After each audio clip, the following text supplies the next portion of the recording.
나치 수용소에서 생마감한 카프카의 연인. 3번 약혼하고 3번 파혼한 뒤 독신으로 지낸 프란츠 카프카. 2번 약혼, 2번 파혼한 펠리체 바우어에 대한 이야기는 지난 편에 소개했고, 이번은 수많은 편지를 주고받았으나 사랑의 결실은 맺지 못한 밀레나 예센스카와의 사랑 이야기이다. 1917년 9월 카프카는 결핵으로 진단받은 후 보험공사에 석 달간 병가를 낸다. 그리고 이듬해 1월 병가 기간을 연장해 여동생 오틀라가 사는 취라우에서 장기간 요양 생활을 했다. 그렇게 해도 다시 몸이 나빠진 카프카는 1920년 4월 초에 휴가를 얻어 티롤 지방의 메란으로 요양을 가서 석 달간 머무른다. 그곳에서 그동안 피상적으로만 알고 있던 24세의 밀레나 예센스카에게 보내는 첫 편지를 썼다. 그녀도 폐병을 앓았지만 증세가 가벼웠다. 1919년 밀레나는 카프카에게 편지를 보내 그의 단편 화부를 체코어로 번역할 수 있도록 허락해달라고 요청했다. 카프카에게 이 제안은 감동적이면서도 자신을 부끄럽게 하는 영광스러운 일이었지만 가련한 밀레나에게는 돈을 벌기 위한 절망적인 시도였다. 카프카가 유대인이었던 반면 밀레나 예센스카는 유대인이 아니라 체코인이었고 기독교인이었다. 그녀는 카프카의 인생에서 펠리체 바우어 다음으로 두 번째로 큰 사랑이었다.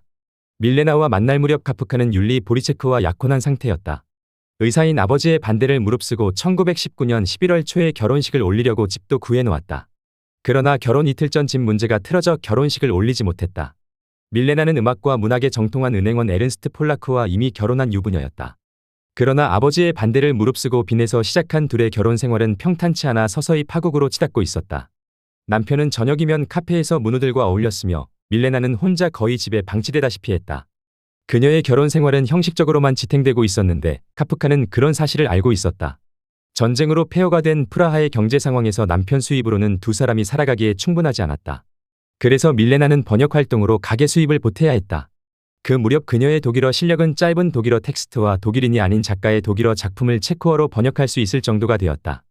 밀레나는 번역한 작품을 체코의 신문과 잡지에 보냈고 이후 카프카의 다른 단편들과 헤르만 블로흐, 프란츠 베르펠 등의 작품도 번역했다.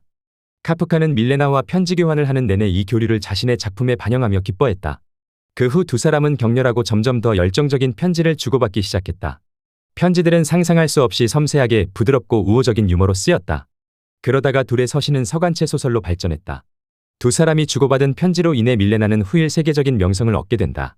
체코 명문가 출신의 밀레나는 새롭고 자유로운 사고방식을 옹호하는 해방된 여성 지식인이었다. 카프카의 표현을 빌면 살아있는 불덩이와 같은 여자인 그녀는 친구들과 괴팍한 행동을 해서 화제를 뿌렸다. 가령 한밤중에 공동묘지에 소풍을 가기도 했고 데이트에 늦지 않기 위해 옷을 입은 채로 몰다우강을 헤엄쳐 건너가기도 했다. 화가, 문인, 가수들과 첫사랑을 나누는 것이 그녀 친구들의 모토였다. 밀레나가 유대인인 에른스트 폴라크를 사랑하게 된 것도 이러한 영향으로 보인다. 만년의 강제 수용소에서 만나 친구가 된 마르가레테는 이렇게 썼다. 둘 사이에서 사랑을 하는 쪽은 그녀, 밀레나였다. 그녀에게 사랑은 단 하나의 진정한 위대한 삶을 의미했다. 그녀는 수줍음이 없었고 또 강렬하게 느끼는 것을 수치로 느끼지도 않았다. 그녀에게 사랑이란 무언가 분명한 것, 자명한 것이었다. 두 사람은 편지를 통해 열정적인 교제를 시작했다. 카프카의 편지들은 밀레나의 관심을 끌기 위한 진지하고 솔직한 고백으로 가득 차 있다. 1920년 내내 카프카가 요양 중이던 이탈리아 북부 메란의 온천과 밀레나가 살고 있던 빈으로 두 사람의 편지가 빈번하게 오갔다. 그녀를 2년간 열렬히 사랑한 카프카는 서로 외로운 처지에 있으니 함께 결합하자며 프로포즈까지 했지만 뜻을 이루지 못했다. 밀레나는 법적으로 유부녀였기에 두 사람은 결코 이루어지지 못할 숙명이었다. 그녀는 카프카를 진정으로 이해할 수 있는 여성이었지만 늘 카프카가 자신을 진정으로 사랑하는지 알고 싶어 했다.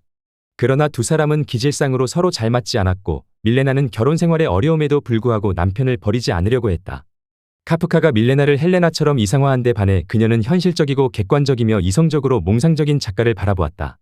밀레나는 카프카가 메란에서의 요양을 끝내고 프라하로 돌아가는 길에 빈에 들러달라고 부탁했다. 카프카는 갈까 말까 여러 번 망설이면서 쉽게 결정을 내리지 못했다. 저는 빈에 가고 싶지 않습니다. 정신적 긴장을 못 견딜 것 같아서입니다. 저는 정신적인 병을 앓고 있습니다. 폐질환은 단지 정신적인 병이 넘쳐흐른 것에 불과합니다. 이 병은 4, 5년 사이에 2번의 약혼을 겪으면서 생긴 것입니다. 그는 자신의 나약함과 세상에 태어난 것에 탄식한다고 말했다. 결국 두 사람은 우여곡절 끝에 1920년 6월 29일부터 7월 4일까지 나흘간 빈에서 처음으로 만났다. 이 첫 만남은 희망으로 가득했고 고통스럽지 않았다. 밀레나는 그를 알았다기보다는 그의 불안을 이해했고 그럼으로써 그녀 자신을 찾을 수 있었다. 카프카는 그녀의 편지가 오지 않는 날은 끔찍할 정도로 힘들다면서 그럴 때는 삶이라는 보트가 물속에 잠기는 것 같다고 털어놓았다. 그는 늘 불안에 취약한 상태였다. 그는 그녀와 함께 있는 동안 불안에서 벗어났고 기침도 하지 않는 등 건강이 다시 좋아진 듯 보였다. 나흘간 밀레나와 보낸 카프카는 프라하로 돌아와 율리 보리체크와 파혼하기에 이른다. 하지만 메란에서의 요양에도 불구하고 병원의 진단 결과는 좋지 않았다. 밀레나는 그제야 카프카의 병이 자신처럼 가볍지 않고 심각한 것을 알고 깜짝 놀랐다.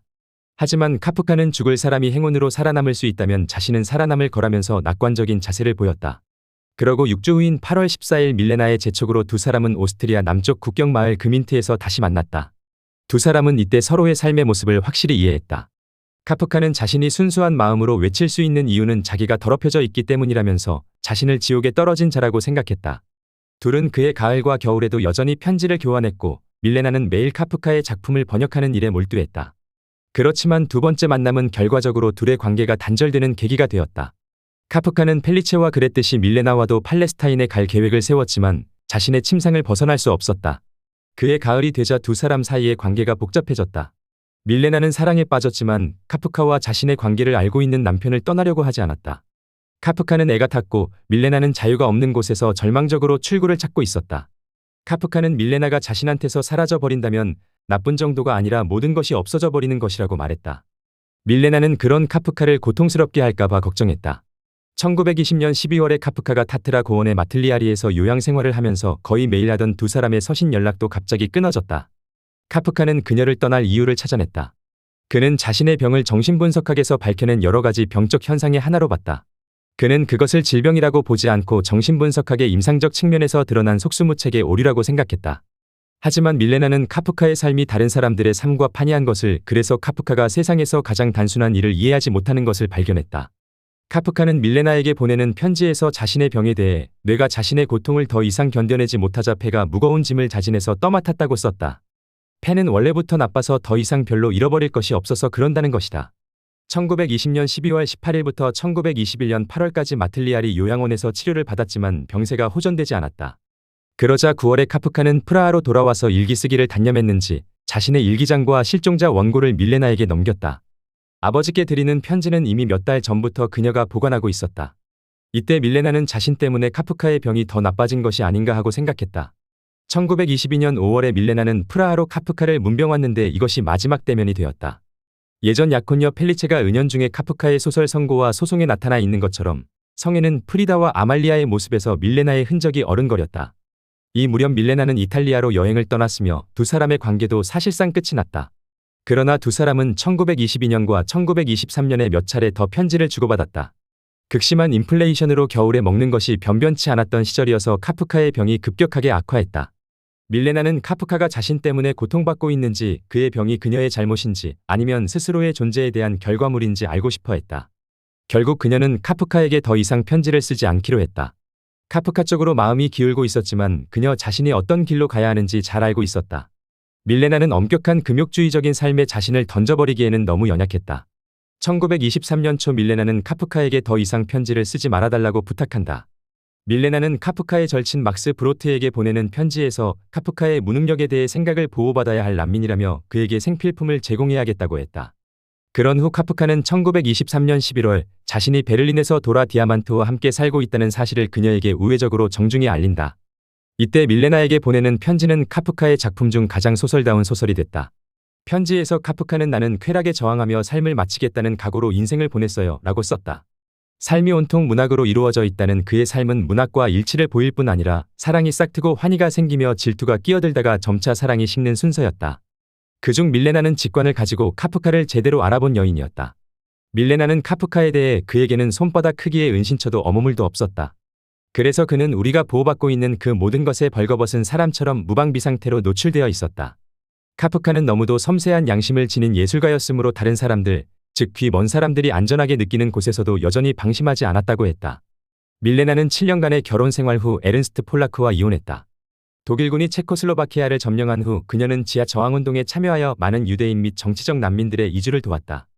그러나 체코에 남아있다가 1939년 11월 망명자의 도주를 도왔다는 이유로 게슈타포에 의해 체포되어 처음에는 프라하의 판크라츠에, 나중에는 드레스덴에 수감되었다. 1940년 10월 그녀는 독일의 라벤스부리크에 있는 강제 수용소로 이송되었다가 1944년 5월 17일 라벤스부리크에서 심부전으로 사망했다. 더 칼럼니스트.